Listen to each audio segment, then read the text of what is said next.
morning and welcome to another week of Dateline New Haven on WNHH-FM, your home for community radio at 103.5, live streamed at newhavenindependent.org. I'm your host, Paul Bass, inviting you to look behind the headlines on the stories that make our community tick. Well, someone who really makes our community tick, one of my favorite guests to have on Dateline New Haven is with us today, J.R. Romano, the state Republican chairman, and a guy who does not back away from a fight. How you doing, JR? Are you there? Good, Paul. I'm trying to share on Facebook while doing this all at the same time. Modern technology. I've been noticing how much trouble people have been having staying connected with all the demand on the internet. You said your internet went out at your house, so now you're on your phone network. I'm on my phone, so I'm trying to do two things at once because my computer I can't get on to share on a separate device, right? So, modern world. Well, talking about the modern world and talking about two or three things at once, that's actually what I want to talk to you about today, JR. How you run a state party and campaigns and elections when a country is in lockdown and freaked out about the worst public health crisis in 100 years. What's that like, JR? Yeah. First of all, how you make it out personally? How you make it out personally? You feeling good? Yeah, no, my family, we've been very lucky. It has impacted some of the greater Republican community and some of my personal friends. But, I think November's coming no matter what, right? Yeah. I mean, there's no way the election November are going to be delayed. Even if it was in the best interest of health, I don't think that the Democrats would be happy with the president saying, let's delay it till January, right? So we've actually been developing a couple different strategies, and I actually mentioned this to you in our call last week, where I don't want to divulge exactly what we're doing because it actually is pretty clever, and it's not like a normal election year where we would just say do doors, do mail, there are different techniques in order to gauge the community with this technology. So we're going to be keeping that to ourselves for a little bit. To try to maximize the impact because frankly, this whether you're a Democrat or Republican, something like this benefits the incumbent because it's harder to get your message heard. It's harder to communicate with voters. And the incumbent, and I'm not being critical, but it's true. The incumbent is someone that a local person would turn to for information on COVID, for information that the state's giving out, the federal government's giving out. So there are some challenges to being a challenging candidate, but it doesn't mean that a challenger can't win. Mm-hmm. And that's what you're going to be testing this week, because in the state, the Republicans have a lot fewer, hundreds of thousands of fewer voters than the independents, although a lot of those people lean Republican in statewide elections, but not congressional elections, I would argue. And and you're pretty close at the legislature. Yeah. I mean, the legislature people seem to like. Yeah, I mean, right. Well, politics, and as an Italian, and I don't know if being the New Haven Independent, I'm sure there's a large number of Italians that watch the show. Campaigns are like good sauce. A big ingredient to a solid campaign is money. And in the congressional field, you have the Democrats have a money advantage that sometimes is difficult to overcome. I mean, even in 2018. I think we talked about this last time I was on the show. Democrats outspent Republicans by $30 million, and they barely got over the goal line in many of these races. So,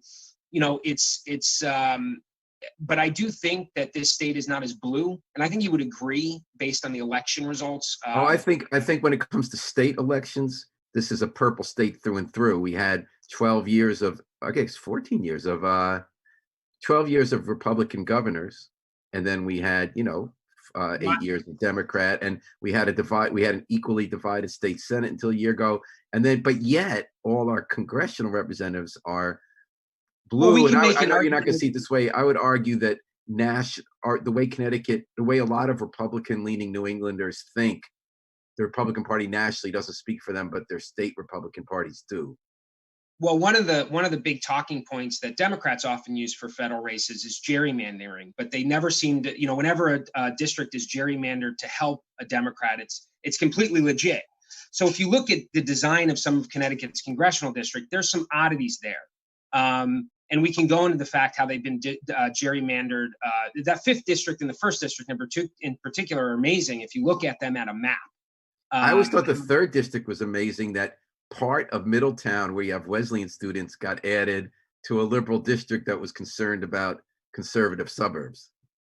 Right, but if you look at the 1st, and the reason they did that was because they wanted to extend into the suburban area in the 5th, which is that upper northwest corner where they're grabbing Canton and all these other towns now in the 1st district. And you've moved Meriden, who geographically, when you think Meriden and Danbury are in the same congressional district, when Meriden, it's just, there's a case to be made that the Connecticut districts have been gerrymandered to benefit the Democratic Party. Well, I guess, Certainly. I mean, I think you understand the bias of your interviewer, which is that both parties do. Well, I know. Well, I know that, but all you got to do is look at the map. Look at how the 1st district kind of has this hook into the Litchfield County. So now the other question, and this might be a little bit too much into the weeds, is you're talking about how important money is, and that's why incumbents tend to stay in Congress, because they're raising money from the moment they're in, and they're able to give favors, and both parties do that. But this year, you have a presidential race in which the presidential candidate for the Republican has so much more money than the Democrat. I mean, it's not even close. But it's unclear how much of that trickles down, especially when you have a state where I would argue that 2 years ago, the Democrats won big for state offices, all because people wanted to vote against Donald Trump. Had nothing to do with the candidates. Will that work in reverse, where there's such an anti-Trump?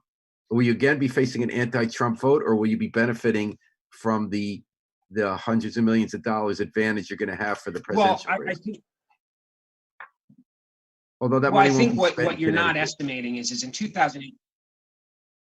Well, right, part of that money won't be spent in Connecticut, but you're also not going to have Chris Murphy dropping $15 million on organizational operations in town committees to help the senators and the state reps, right? That money's gone. Ned Lamont's money's not there. Chris Murphy's money's not there. And so you don't have that. The only thing the Democrats will have is you do have some congressional candidates, and they always have the unions that are out there that are being paid to be out there knocking doors. But when we're talking $30 million from $15 million from Chris Murphy in organizational and operational expenses, paying for door knockers, paying for all stuff, that money's not there.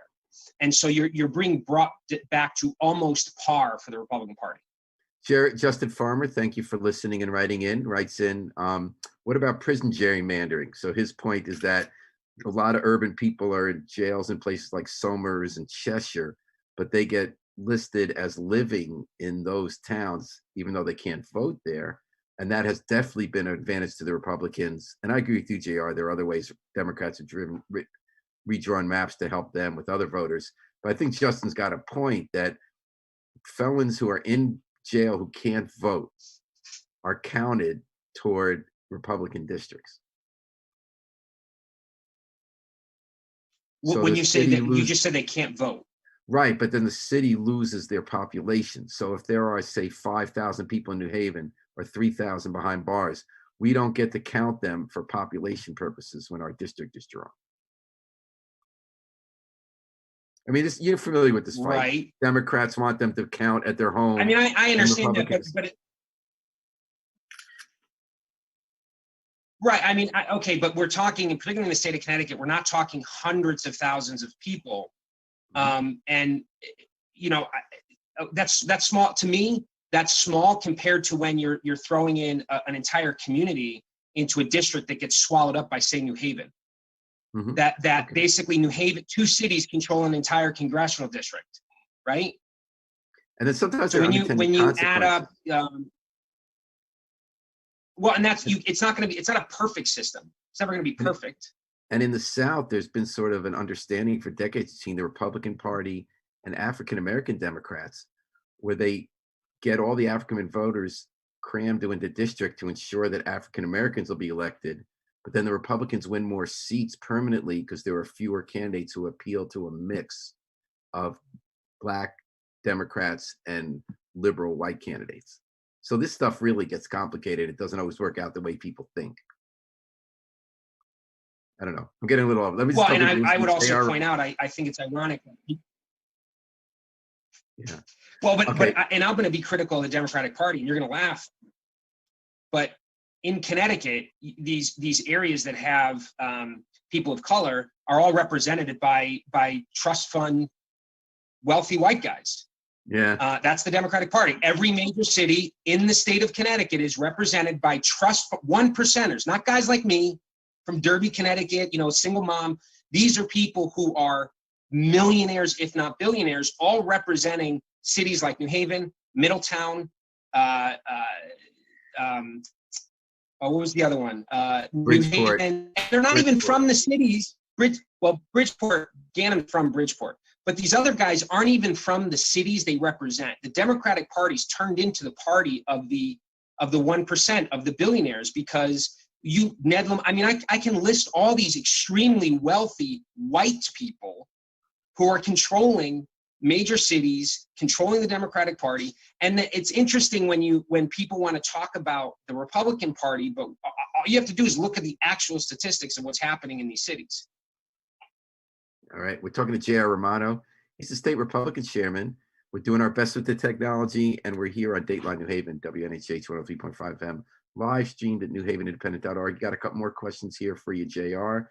Rodney Williams says, what is the plan for the minority vote when so many minorities and minority businesses are on the ropes because of this virus? You are right, the state is purple. I think but minority votes usually decide who wins for governor. So I think what Rodney's asking is, are you going to make a play for the black vote? You always say you will, but what is the plan?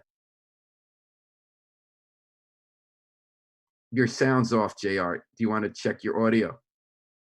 Sorry about that, JR. Do you want to make sure your audio is on? Sure. There you go. Can you hear me? Yep, all good. Am I back? Yep. Okay. So to me, whenever you talk about voters in terms of the African American community, obviously has concerns that need to be addressed. But at the end of the day, I think we as communities need to understand there's three things we all want: safe schools, a good job, and a safe community to live on. I don't think that is any different from someone who's African American to someone who's Latino to someone who's white. All that is the same. The difficulty is when you try to have a conversation about policies that can impact, immediately Republicans are dismissed as being racist because the Democrats have done a tremendous job convincing people to not listen to anyone else but them. And the problem, and particularly, is that whether people want to admit it or not, the Democrats in these have. Oh boy, you faded out again, JR. Sorry about that. Do you want to try your audio again? Off the Democratic Party. There you go. A town chairman keeps calling me. They're not getting a clue that I can't talk right now, so that they're interrupting the interview. So sorry about that. Making a play for the African American voter. I've been willing to sit down and talk to any community. I've been willing to sit down and talk policy. I've been willing to talk about how school choice can impact and make the African American community better. The problem is we want it to be, we want the opportunity, but we're never given the opportunity to actually have that conversation. You have to make the opportunity, JR. Nobody gives you anything in politics. I have, Paul. I've asked to sit down. I went to a meeting of church leaders down in Norwalk.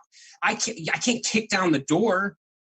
You know what I'm saying? Like, I am more than willing to sit down to any community to talk about policies that are impacting their lives, the policies that I believe could make their lives better, particularly from the Republican lens. And often they don't even want to have the conversation, and not all, but a lot of these community outreach groups, there's just this assumption that somehow Republicans don't care about people of poverty. And it's laughable when you consider who our candidates are, when you consider who our people in power are, particularly in Connecticut. And you got a couple more people. Julia was not impressed. She said deflection, but Bob McCormick asked along the same lines, will there ever be a Republican mayor? 1951, JR, was the last time a Republican was elected mayor of New Haven. There was no one running on the ballot as a Republican last time, and there are 0 members of the Board of Alders, 0 state reps. So what do you think? Well, look, I think the problem is that elections are about contests. And so when someone walks, it's very hard to convince someone to run when it's already perceived that they're going to lose. So I think when people in New Haven start to realize that the Democratic Party has made things more expensive and more difficult, that's when you'll start to elect Republicans, because the answers to a lot of the problems, the Democrats have had ample time to solve, and they can't. And Republicans. I'm sorry, JR Romano has been joining us by phone. His internet is out at his home, but we see him popping back up. And you listen to Dateline New Haven, 103.5 FM, live streamed at newhavenindependent.org. Rodney Williams said to you, give me a call. It's time for everyone to work together. We're going to give JR a minute to get back on the air here at Dateline New Haven. Am I back? Are you back there, JR? I think so, yes. Okay, JR. I've been trying to get the conversation. Rodney Williams says, give me a call. It's time for everyone to work together. JR, tell us about what conventions are coming up, who you're running in the New Haven area for Congress, state rep, and how are we going to see conventions in a year when everything is online? Well, so we're using an online platform. We do have a candidate. Oh boy. I'm really sorry, folks, that the technology's punking out on us so much. JR's using his phone. His town chairs are trying to call him. His internet's out. They keep interrupting. You back there, JR? We see you here on Dateline. He's muted now. Okay, can you unmute JR? Thanks for rolling with the technology, JR. No, I appreciate that you're rolling with the technology. I'm trying here. You are trying. You're doing a good job. So you're running some candidates for Congress against Rosa DeLauro, who's been there 30 years, tough person to beat, a lot of money. Who's running in the 3rd district, and when is the convention, and how can the public watch it? It's on our YouTube channel. The convention is, I think, this Wednesday. I thought it was Tuesday. And I'm sorry? I thought it was Tuesday. Oh boy. All right. You listen to Dateline New Haven, J.R. Romano, state chairman, trying to stay on the air, stay on the internet to tell you what's up with the Republican Party in the state here. JR's coming back. And then we have another question. He's telling us about an opponent to Rosa DeLauro in the 3rd district. Going to have a okay, you're back, JR. Her name is yes. She's actually outraised Rosa this quarter. Her name is Margaret Stryker. She's from Milford. Very attractive candidate. She's resume is amazing. So we're excited, and I think it's about time Rosa, had a real challenger who had some financial backing. She's been there a very long time. And although Rosa as a woman is very lovely, I just completely disagree with her on pretty much everything that's out there. All right. Well, I think what we're going to have to do is we'll give it one more shot, and then otherwise we'll have to thank JR for coming on because he keeps popping out today. JR, what about conventions? How important, you said that the congressional one will be available for everyone to watch. All the state rep center ones, which no one attends anyway, to watch. You're not going to be doing those publicly. Oh, can I jump in real fast? Yeah. JR, you should probably keep your video off. Maybe your phone is struggling with the bandwidth. Try just staying on audio. Shut off your camera and see if that helps. I keep getting our station manager. So what do you think about that, JR? Do you want to try that? I keep getting kicked out and then back in. So I'm wondering if you could, what Harry's suggesting is that you keep on the audio, but not the video. You just click on video, and then it will require less bandwidth. Let's try this. Yeah. And you're watching this in real time, folks. Radio and video on WNHH in the era of COVID. We're doing this through Zoom, patching it on Facebook, airing it on 103.5 FM. And now we're trying, Harry Jaws, our station manager, is troubleshooting. J.R. Romano, like a lot of people in America, he lost his internet connectivity for a while because there's been such demand. And now we're going to see if having him just on audio, and this is radio after all, having him just on audio will enable him to stay on the air and not continually All right, let's see what happens now. All right, so you got this candidate, 3rd district. She's raising money. She's serious. Rose has been in there 30 years, very strong candidate. You also have a woman in the 1st district, you said, who's the first open lesbian to run for Congress against John Larson. Who is she? Mary Fay. She's actually on the town council in West Hartford. Very excited. She's run for state senate up there before. She's another great candidate, great resume. We have David Sullivan in the 5th congressional district. There's a couple candidates in the 4th, and then there's 2 candidates in the 2nd congressional district. So now they'll have, so you're going to be putting on YouTube these conventions. Why is it that you're not airing? I asked this off the air. Why is it that you don't want to air the conventions for state senate and state rep? Is it just too much hassle and nobody cares anyway? Or do you think there's a reason people might want to watch if they're contested? Well, no, the reality is I don't think we actually have the bandwidth because 90% of the conventions go off the same night at 7 p.m. So it's more about a functional issue. And when it comes to these state senate, if we weren't in the era of COVID and doing these digitally, no one would be tuning in. Right. Okay. Now we may pick 1 or 2 that we want to possibly highlight, but all of them would be very difficult. JR, you talked about how in a year like this, it's hard, and we do have some questions we'll get back to, but you say it's advantages to the incumbent even more than usual because you can't knock on doors. It's hard to get your message out, to have a new person be heard, and the incumbent, if they're smart, I think they all haven't been smart on this, but if they're smart, they show up and give out a lot of help, masks, information to people about how to get their unemployment benefits and use the advantages of incumbents in that way, which DeLauro does in a big way. Some state legislators do and some don't. So you said you don't want to give away secrets about what tech platforms you're using to get the message out, but in more general terms, in concept, because this isn't going to be a secret, what are people going to be seeing from your candidates in terms of how they're going to get their message out if they're not incumbents? Well, obviously, I think that there's always platforms like this, which I think is going to be something that not only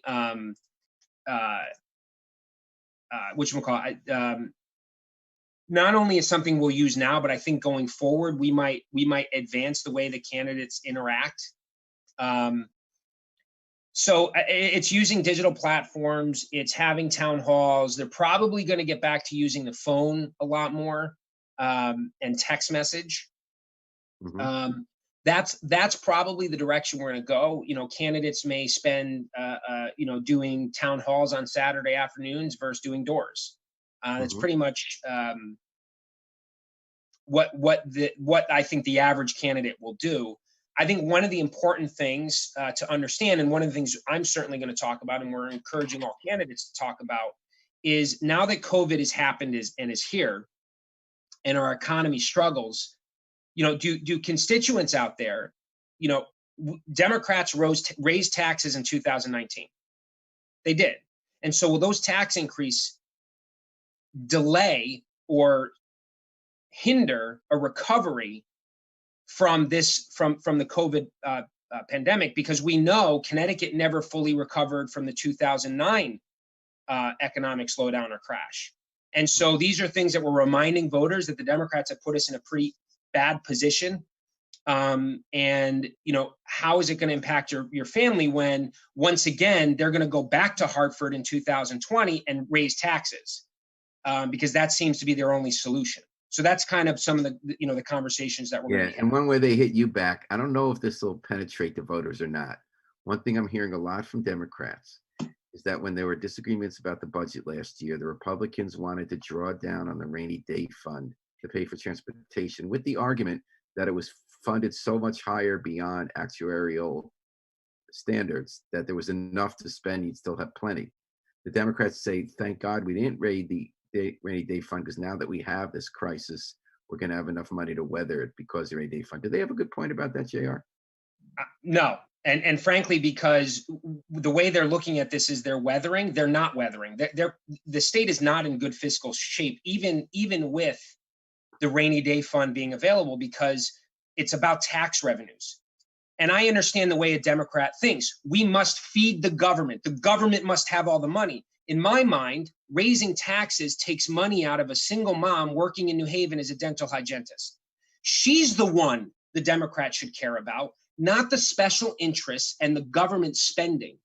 So to If me, she's a single mom and if she makes under 60,000 a year in New Haven, does she pay any tax to the state under the earned income tax credit?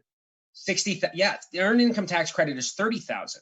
That's why I specifically talk about a single mom making, a dental hygienist making between $50,000 and $75,000 a year. That's who the Democrats, that's who they're reaching in and taking money out of their pocket. And so when you talk about this, Republicans want to talk about you and your family. Democrats want to talk about the government, how the government needs funding. And that's a great point, Paul. You said, we're lucky we have this fund to keep the government going. Meanwhile, families around the state are struggling to put food on the table. Families around the state are looking at this like we don't have enough savings. Connecticut is one of the most taxed states in the country, which means but when you talk about government going, I see your point, JR, but to keep going includes emergency food and includes unemployment benefits, what they screwed up a lot because the computer system. Right, but we can have a conversation. We can have a conversation of priorities. But you and I both know it's not as though the Democrats have this keen eye on spending wisely. I would agree with you that the money the government does spend should be invested in the areas that take care of people. We have lots of things that they do that have nothing to do with that. Mm-hmm. So, J.R. Romano, state Republican chairman here in Dateline, New Haven. What about how the state's been dealing with the crisis, separate from taxing issues? Unlike in other states, we have not had, at least among elected officials, partisan battles. We've had what I could call a partisan moment. It's not that they agree with everything, but Len Fasano, Themis Clarities, who are the Republican leaders, Martin Lutey, Joe A to Z, and the Democratic governor have pretty much agreed about emergency measures. They're talking about they want the reopening to think about how these small businesses are going to get back together. But on the big questions about when to reopen, listening to experts, closing the schools, not having the legislature in session, emergency orders to the governor, spacing decisions, there's been no disagreement on the big issues. Are you with Themis and Len that it's been done pretty responsibly? So the problem that I have with what the governor's done, and again, it's not, and this is the best way I can explain it. I don't think that Ned Lamont's a bad guy. Like Dan Malloy was he could be a jerk, right? I think Ned is making and doing things sometimes on the cuff, and it's causing problems. And frankly, the committee that he put together to look at the reopening is, it's an okay group, but it doesn't include actual small business owners. To make an order that you can open a salon, but you can't use a hairdryer. There's all these small little nuances. I was wondering about that one because, I understood why you can't use a hairdryer, but how can you have a salon without a hairdryer? That very thing jumped out at me. So do you think the salon should open? But here's the problem that I have is that the rhyme and reason behind it. Why? Because, okay, we're blowing air around, but it's heated to a point, like it just doesn't, there's no logical sense. And frankly, and this goes back to this committee that he put together, it's just him and his really wealthy friends that are going to tell everybody else when it's time for them to make money. And so you have a lot of people struggling. So he's had these kind of what I would call privileged mistakes where he doesn't really understand how the rest of us live. Mm-hmm. Actually, I'm not going to disagree with you one bit about that. Similar. But what about putting yourself in his position? Okay, that's on the outside. It is your job to look at what he's not doing right. But right.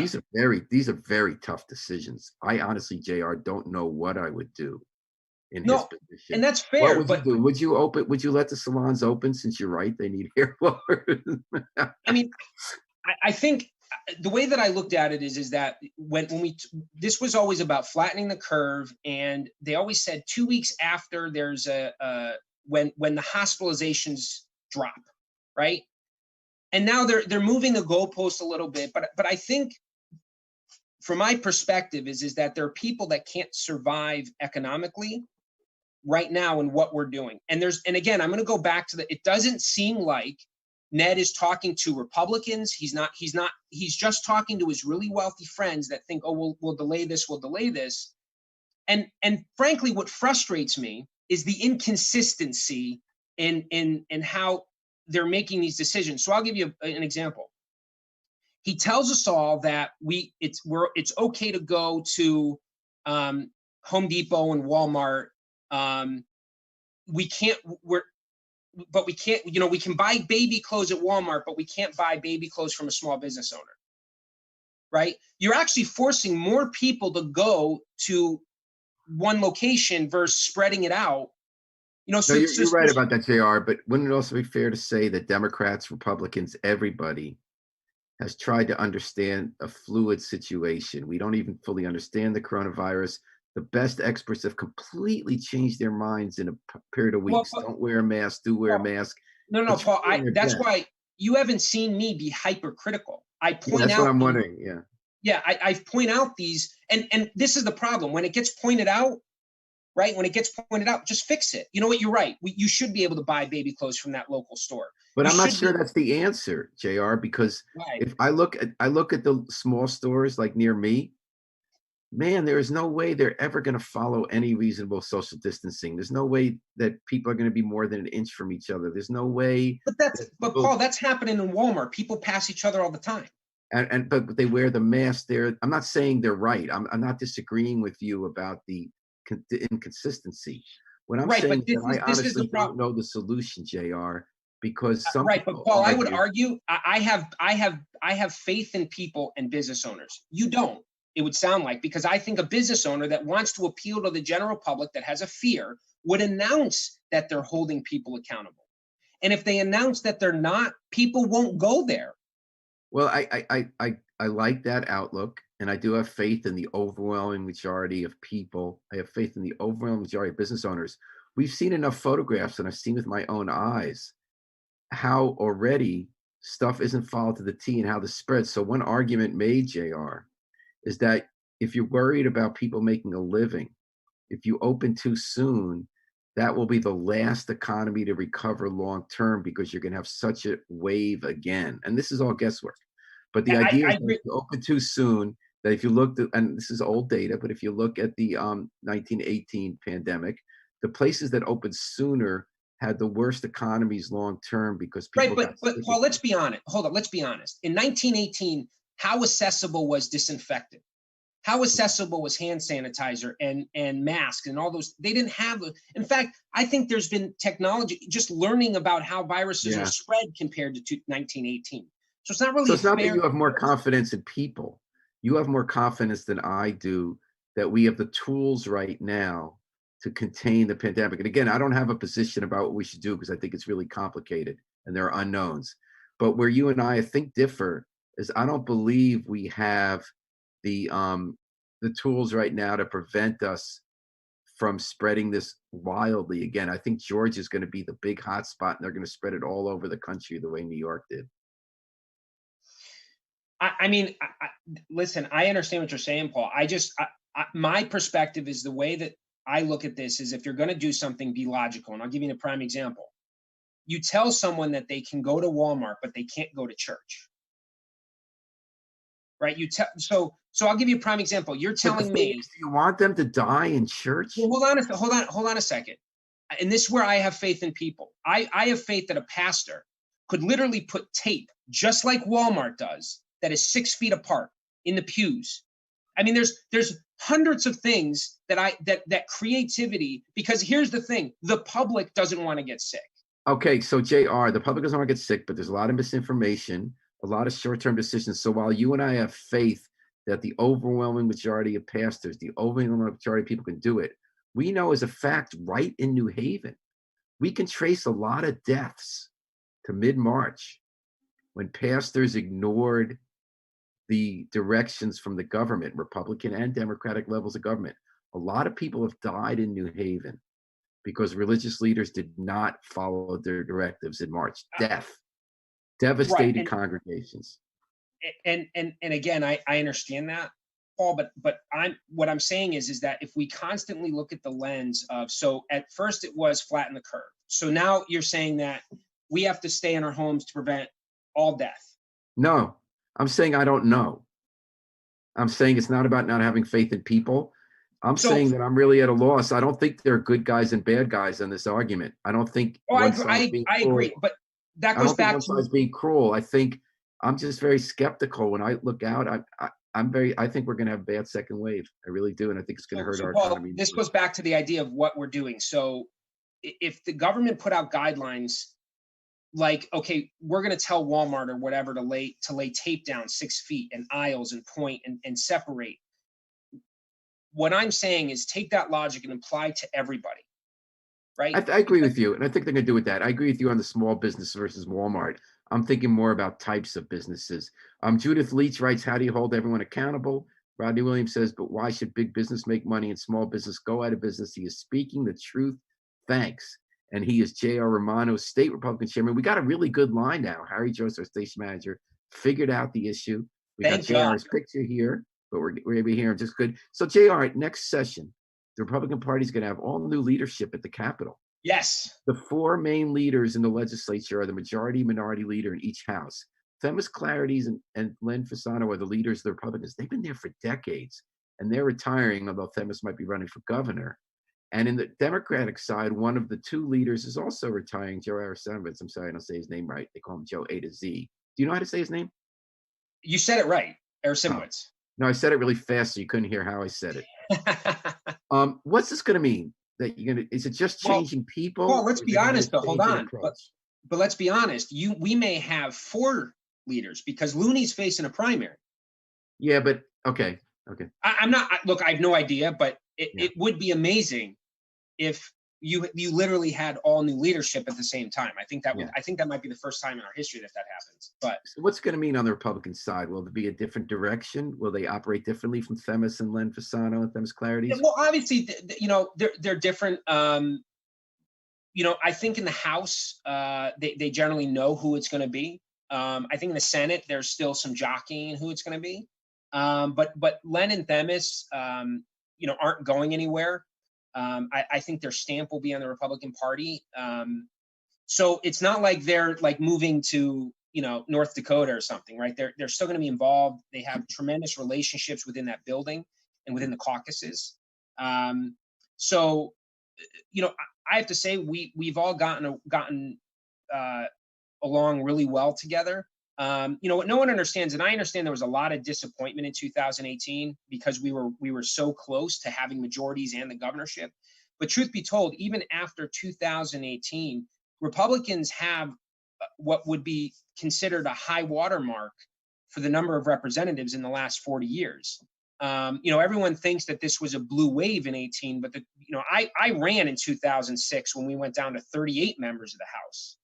No, and I actually think the Republicans are highly influential. I mean, the budget they passed 2 years ago with Democrats was their budget.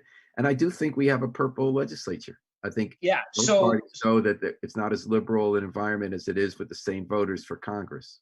So I think, I don't think, like, for example, in the House, if it ends up being Vinnie Candelora, Vinnie's a little different than Themis. I think, leadership style, I think in both chambers may change a little bit, but ultimately, well, just, like any other person, if you have a general, not every general has the same leadership style. Will it be more combative, less bipartisan, more to the right, more conservative? Well, you think Len and Themis are combative? You don't think they're combative? I think they're tough. Right. But also, I think Connecticut is an outlier in this country. They stake a position, they believe in it, they fight for it. They also govern. And they both sides respect each other, and they make compromises without compromising their values. I think they have a pretty good record the last couple of years when you want to look at the bipartisan work that was done on medical user fees, on the budget. It's not that they always agree or that they should. But I don't think that's going to change. We've avoided the dysfunction that other states. I don't think that's going to. Well, you may think that, but I can tell you behind the scenes, the Democrats always talk about civility, but they're some of the worst when it comes to going after. I'm quoting your people. I'm quoting. No, I know, but on this radio show, they think that this is what Len Fasano. I understand that, but I'm simply saying, like, when Matt Lesser calls Themis a sexist in the middle of the chamber, that's what I mean when I say that. I'm not saying there aren't moments when both sides have people who say ugly stuff. I'm saying that the two parties' leadership has operated in a way that's different from other states. They've had different points of view and they've governed. Yeah, no, I don't expect that to change. You know, Would you I like to see think, Themis Clarity run for governor? Is she your favorite well, candidate?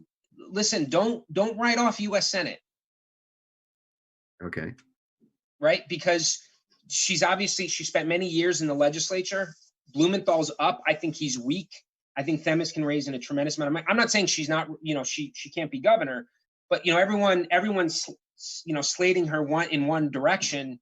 You don't know. Themis has a tremendous following. She has the ability to raise money. But she certainly will be in contention for either position. If you were Themis Clarity, would you want the one that polls will show you a better chance of in an arena you've been dominating, or would you go for the one where you're going to be way outspent and the statewide electorate votes more blue? Well, you think that, see, that's the thing, Paul. Every election is different. Yeah. You don't know what's going to happen. You don't know what's going to happen in 2 years. Blumenthal could retire. I mean, I'm just saying. That's true. Yeah, you're right. So sounds like you'd like it to run for Senate because you don't get many strong Senate candidates, but you will get other governor candidates who can. No. I'm not saying that at all. I don't want. What I don't want is Themis to be in this position where she's constantly talking about one thing, where. Gotcha.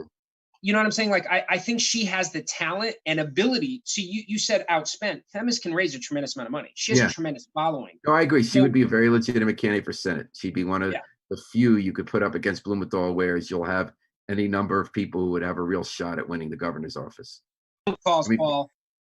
What? What'd you say? You still there, JR? Yeah, I keep getting phone calls. Yeah, tell them you got 1 more minute. The last thing I'm going to ask you, JR Romano, is about e-signature. Oh, 2 things: electronic signatures and mail-in voting. So this year, if someone doesn't, you say you have candidates, for instance, in a couple of your congressional races want the nomination. Are you agreeing with challengers that they shouldn't have to get as many signatures this year and they should be able to get them electronically on petitions in order to qualify for a ballot? Because they say you can't knock on doors the way you normally can and even share pennies. Are you talking about are you talking about minor party status? Well, no, the minor parties raised it, but so are there's also a lawsuit involving Democrats who want to be able to petition onto the ballot. Well, the problem is I don't agree with the petition rule in the first place. And frankly, neither does the Supreme Court. We actually are looking at a legal challenge of whether the state can tell us. We are a private organization. It's our ballot. It's not the state's. And so I have a fundamental problem with the signature aspect to the Republican Party. Minor parties, I'll let them figure that out. But in terms of, for me, I just don't think that the state of Connecticut, who's led by Democrats, should oversee how we give our ballot access away. It should be entirely up to us.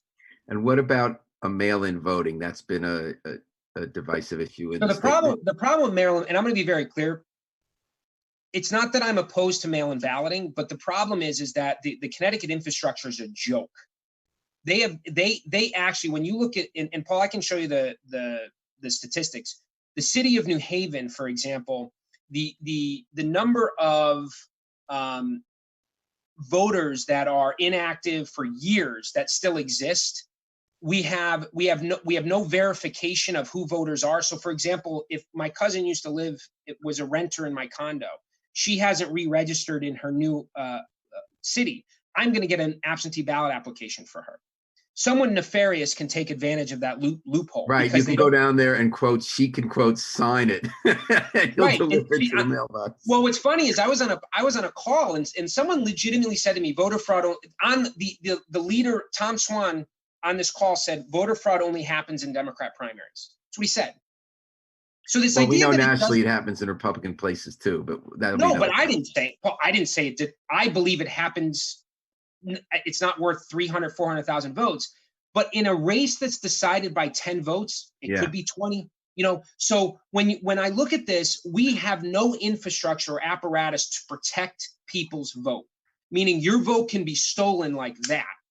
And so my thing is, in some of these other states, you have government entities communicating with each other. So when I sign my Department of Revenue Services form, it matches my license. It matches my voter form. We don't do that. We don't check to see if someone's a legal citizen. We don't check anything in our state. And so it's not that I'm opposed. What I see is that Denise Merrill and the Connecticut Democratic Party want to put a new roof on the house, but the problem is the walls are falling down. Well, what should we do in the don't wanna- meantime? People are scared of dying. And one thing I would argue is that the research does not show that one party benefits. Everyone assumes Republicans are hurt. Donald Trump says we'll never get elected Yeah, again. but Paul, this isn't a party thing. I This is the agree. truth. Yeah, Yeah, this is the truth. Data shows that no party benefits. It's more just people are scared they're going to die if they go vote in Wisconsin. Well, right. But what I would do is take the $5 million that they want to spend on a presidential primary that means nothing. And it's just because the Democrats. Oh boy, we lost the sound there. It literally means nothing. They're going to spend $5 million. They should take that money, upgrade our system so that agencies can cross communicate, match signatures, buy some equipment for all the towns that can match these signatures on ballots, clean the voter rolls, which we are non-compliant, by the way, with the National Voter Rights Act. Denise Merrill, Secretary of State, said they did get a federal grant where they're going to do some of that. But JR, do you take some of the blame along with the Democratic leaders from not preventing a useless primary because you got this rocky guy who's not really? I didn't. Whoa! That was solely Denise Merrill's decision. Well, she had to follow the law. She could not, by law. Democrats and Republicans. Paul, I'm going to tell you right now, Paul. Paul, you're wrong. Paul, just stop. You're wrong. She. Hold on. I'll give you. You can go back and look at this in Twitter. When I asked her to justify putting him on the ballot based under the law, which the law states she could not prove that he met the qualifications under the law. Now, here's the other thing. Here's the other thing that really shows. I mean, just to be fair to her, JR, she was trying not to mess with you. She was saying, I'm not in the Republican Party. That is incorrect, Paul. Paul, stop. You're wrong. In 2016, she called me and asked for my input. You know how many phone calls I got this time? None. So but she had the same problem on the Democrat side. She's begging Elizabeth Warren and Bernie Sanders. Hold on a second. Hold on. Time out. No, Paul, it's different on the Democrat side. They're legitimate candidates who have funding, who have actual delegates already. When she decided to put these two on the ballot, they didn't even have a path mathematically. But you can't look at that. That's yes, you actually under the statute you can. What she used, and here's the best part, Paul. When I challenged her on showing me the evidence that led to her decision, she wouldn't show it publicly. She wanted me to come into her office and see it. Why not share it publicly? If you can stand by this and the decision to put Rocky on the ballot, why couldn't she just get Rocky to get off the ballot? Why couldn't Trump send the people? She's afraid of being sued. That's what this is about. What about you? Why can't you guys get Rocky off the ballot? It doesn't, Paul. Here's the problem. It's entirely up to him. She put him on. He gets the side. This was all her fault. And by the way, the governor can cancel this with his executive power. He's not. And the reason is they want to they're going to waste taxpayer money. And here's the best part, Paul, and this you may not know this.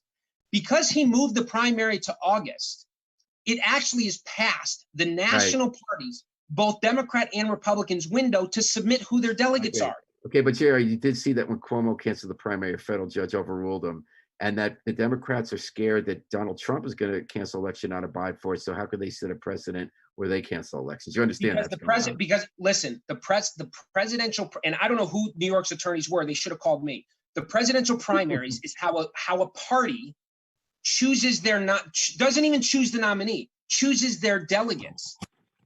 So this whole thing it means nothing. It means nothing. I'm not going to sue because they cancel the primary. They should have called. Quite frankly, and I'm just going to say this: anyone, and this is the thing that's really selfish of Bernie Sanders and his supporters. I agree. If every life matters, I agree. He's wasting taxpayer money. This is it's not just Sanders. It's also Elizabeth Warren and Tulsi Gabbard. Well, you know what? The lesson here, JR, is that someone should always call JR. And I'm glad that we called JR Romano, the state Republican chairman, today to be on Dateline New Haven. Because I always learn a lot and I always have fun mixing it up. With Leach wrote in, match it to the IRS. You don't pay taxes, you can't vote. The president said he will not cancel the election. Go Bernie. That's an interesting range of comments from Judith. And Harry says, I went out yesterday for a drive, saw plenty of people not social distancing. I'm pretty sure I wasn't driving in Georgia. That's good because that way he was able to be here today and be the station let me manager. just clear that up, Paul. Excuse me? Judas' comment stopped at the IRS comment. Oh, okay. The rest of it was mine. Okay, someone sounds like a demo pilot. Okay, so J.R. Romano, thanks for hanging in here today with the technology. And Sorry about that. No, you were loud and clear the whole second half. And I hope you come back on the show because Anytime you want. J.R. Romano, State Republican Chairman, thanks for joining us today in Dateline, New Haven. And Thank thanks you. to the miracle man behind the controls, WNHA Station Manager Harry Jones. You guys just got a peek in public about what Harry does in private every day, just pulling wires out of the air or other ways to make things work. When he saw that JR was going in and out, he figured out that if JR just didn't use the video on his phone because his internet was out, then his audio would stay on. Harry Jones is the miracle man day in and day out here at WNHH. We're going to take it out with the Afro-Semitic Experience performing I Wish I Knew How It Would Feel to Be Free from the group CD A Plea for Peace. This is Paul Bass inviting you to fly free with us all day and all night long here at WNHH FM, New Haven's home for community radio.